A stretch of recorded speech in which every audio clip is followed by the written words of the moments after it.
Hey folks, it's Fernando doing another video for the Most Survivalist, and in this video I'm going to be talking about the three most important points that you should know about police militarization across the world, not just in the United States. It's gained quite a bit of attention recently because of the problems in Ferguson, Missouri, and the images are quite telling. These are just a few of the photographs of what we've seen lately.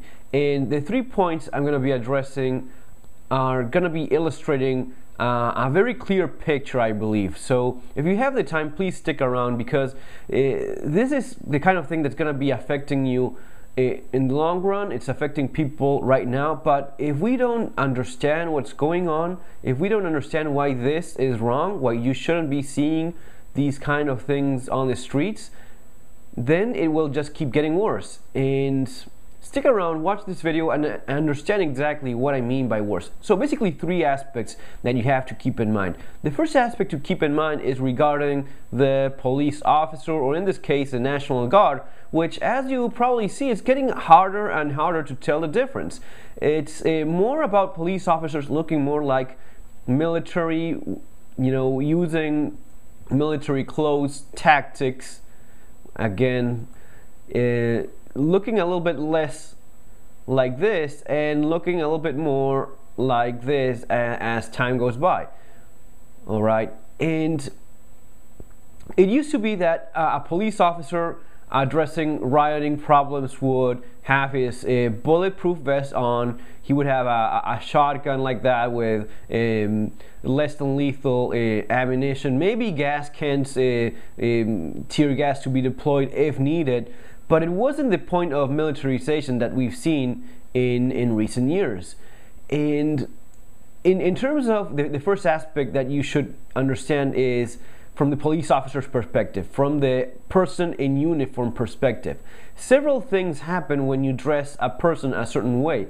There's plenty of studies that show a significant difference in the way people behave, in the way the brain of the police officer things, reacts and such, depending on the clothes he's wearing. Okay, it's one thing to be dressed like a police officer. That doesn't stop police abuse and all those problems from happening. But there's an intrinsic behavior depending on the uniform you're wearing. If I dress you up like a soldier, even if you're not one, even if you haven't been properly trained as a soldier, you're gonna be having a different attitude. If I dress you up like a ballet dancer, you will have a certain different chemistry happening in your brain.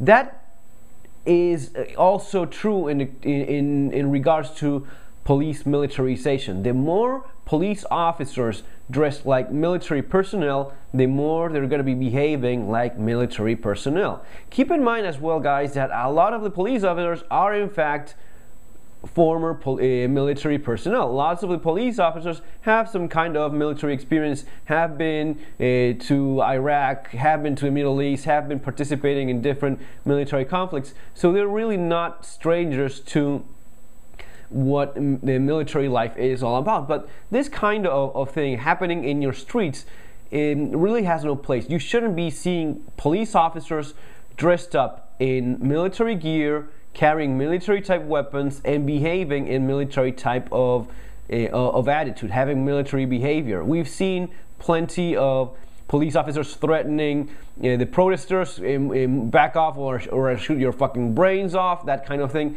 It has no place. And the more you see this, the more it's gonna be happening. Okay, so it's important to understand these images that we've been seeing lately. These images just make the problem grow. It just keeps increasing. Look at this. Who exactly is this guy aiming his AR at? Who is it? Like a protester that's unarmed, taking cover. Why the hell is he taking cover? Exactly from what? Do you understand what I mean? We can justify outrageous behavior in light of security, okay? From a strategic, tactical point of view, you should take cover. This would be actually excellent cover in war, all right? In warfare, a brick wall 3 feet wide or 2 feet wide would be a great cover. He's taking cover correctly. His stance is correct. This guy probably has seen combat himself and such. He's doing everything right, but he's doing everything right not as a police officer. He's doing everything right as a soldier. All right, he's already behaving like a soldier.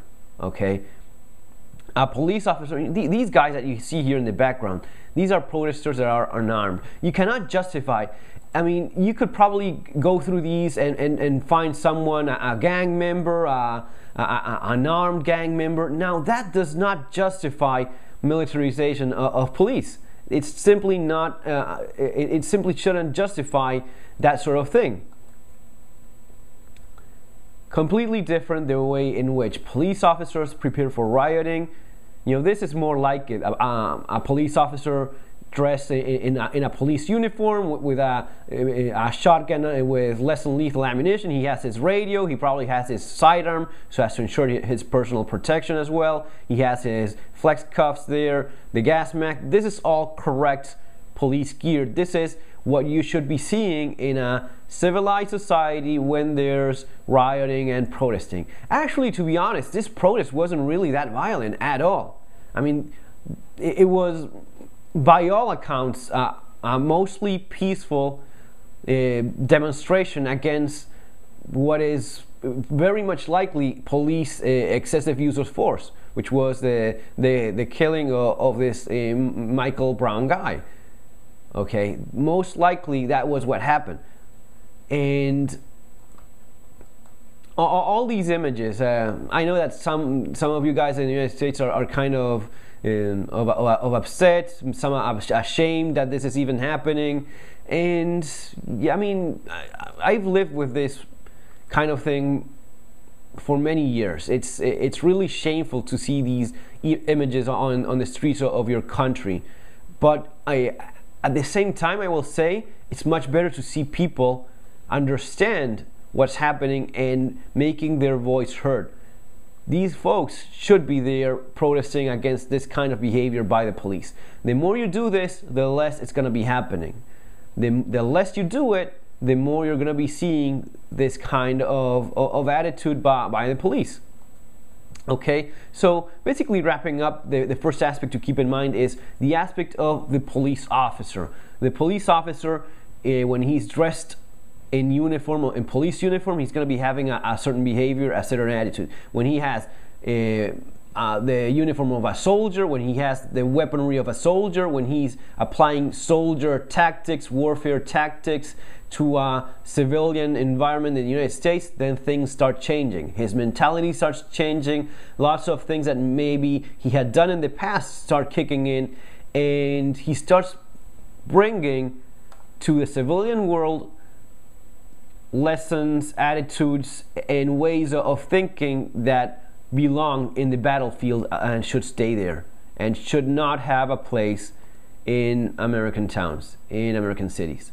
Some of the images are very shameful. Some of the behavior of, it used to be that you saw that this is more than enough to handle this kind of situation. It was an excess of power demonstration by the police, without a doubt. This would have been enough. Police officer in riot gear was more than enough to deal with it.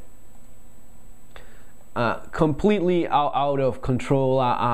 Armored personal carrier with a sniper. Well, not actually a sniper, but military attitudes in a American town. There's actually one showing a sniper taking aim at these guys. Really? I mean, dude, who are you aiming at? What exactly are you looking for? You're looking for what? Agitators that you're going to be shooting them down because they're instigating more rioting? Who exactly is this guy covering with his sniper rifle? And we saw a lot of this. And they were just, again, from the perspective of the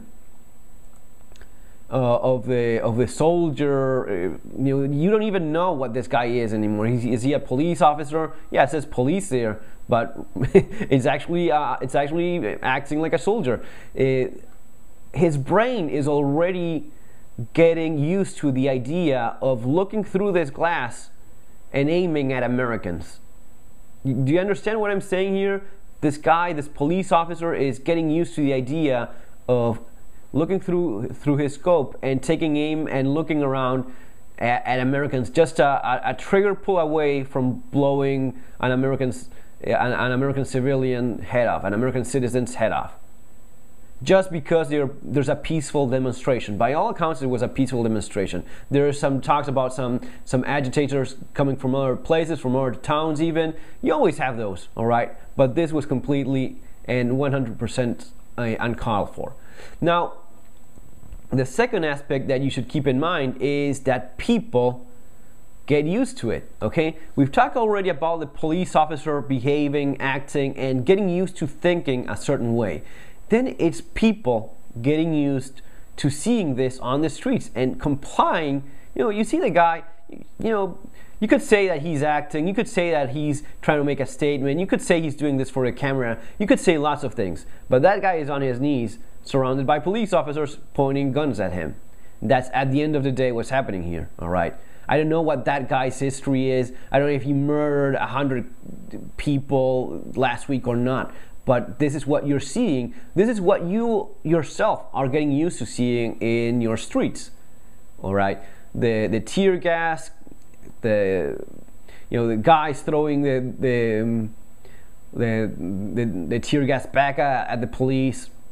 You're getting used to seeing the military type vehicles, the armored vehicles, all coming directly from the military and just changing colors actually. This compliance of the people. At the very least, in this case, people are protesting. People are understanding that this is out of control, that there's no place for militarization of police in American soil.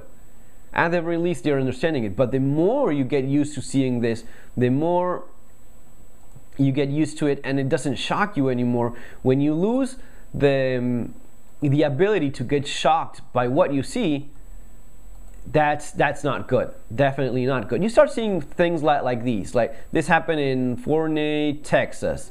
A mother with 4 very young kids in the back. Bad things do not happen to good people. Her car loaded up with small children, her hands above her head, then shackled in cuffs. Moments later, her 6-year-old son Ryan comes out too, with his hands in the air. Makes me angry all over. How did this happen? Well, it started with this 911 call and a very clear description of a vehicle speeding down the highway. Okay, long story short, someone called 911, said there was a vehicle with people bringing their guns out of the vehicle. So basically, it was someone called 911, said there was a vehicle with armed people in it, and they just saw a vehicle that somewhat, it wasn't even the same brand of car, the same model, it wasn't even the same color, but the cops were just, that was enough for them to just completely abuse this woman and basically take away all her rights just because someone called 911. There's always someone calling 911 about something. There's always someone in the streets with a gun threatening killing people even. That shouldn't justify the excessive use of force, the abuse, the intimidation tactics that we are getting used to seeing. Many times it's not even the police officer's fault. He's already getting carried away by all this madness, and without even realizing he's getting used to this and thinking this is normal behavior when it's not. Okay, so on one side we have the police, on one side we have people getting used to it. Okay, and finally, the last aspect that I want to make here is in terms of the government getting used to using this heavy-handed tactic for pretty much anything. Anything justifies getting swatted just because someone called 911, because someone said there was a gun, because someone said there was drugs, someone said something, and that's more than enough reason for you to get swatted in your home. It really shouldn't be. I don't even know what this is. Police barricade with a little tank thingy going on there. From a tactical point of view, sure, this is fantastic. It provides mobile cover, but police? Really? Are these cops? SWAT should be a unit specifically targeting extremely volatile, dangerous situation. SWAT should not be used for someone calling about a neighbor selling drugs. All right, someone should not get swatted in their house because someone did a prank on you. That should not be possible. It shouldn't have happened not 1,000 times. It shouldn't have happened even once. Okay, SWAT should come in when there's beyond a doubt a necessity for it, not because there's so many SWAT police officers floating around that they have really nothing better to do than take SWAT or the National Guard to your home. What happened in Boston with what happened in Boston with the terrorist attacks and such, that was an example of people behaving the wrong way. People should not have allowed this kind of thing in their homes. People should not have allowed illegal invasion of their property just because there was someone out there that had committed a crime. If someone commits a crime, that should not be I don't know if I'm getting this through. The damage done to the society after the actual attack, after the actual bombing during a marathon, the damage is just increased when you allow this kind of thing to happen. All right, that doesn't mean that you shouldn't cooperate with the police, but you should not cooperate when things are becoming illegal, when people are getting into your house illegally, just because there's danger out there, just because there's a criminal, there's a terrorist out there. That doesn't justify violation of anyone's rights. And this is pretty much what it comes down to. Our home is in a battlefield, Iraq, for Pierce, right? The same armored personal carrier is exactly the same. They just paint it black and put police on it. All right. You should understand that this kind of behavior by the government should not be allowed. There shouldn't be any place for it, right? It shouldn't be that the government has the right to just paint a military vehicle, paint it black, put police on the side, and put the same guys manning these vehicles, the same guys, once they're back home, put them in the same uniform and just put a patch that says police. Same uniform, same weapon, same hardware, same vehicle, doing pretty much the same tactics as well on the streets. All right, in your streets, in the streets of the United States of America, and having the same language, the same behavior that they had in the battlefield. Sniper, this guy's gun is pointed at the person taking the photo inside his own home. A guy in his own home taking a photograph, and he's getting covered by a sniper. This guy is this far away from blowing your head off. And you know what? No matter how well trained he is, there's actually a potential risk of just that happening. If he's confused by your camera, thinks it's a gun, whatever flashback he has from back in Iraq or whatever it is that he served, he blows your head off. This guy should not be in the streets taking aim at you with his rifle, especially not when you're in your own home. Okay?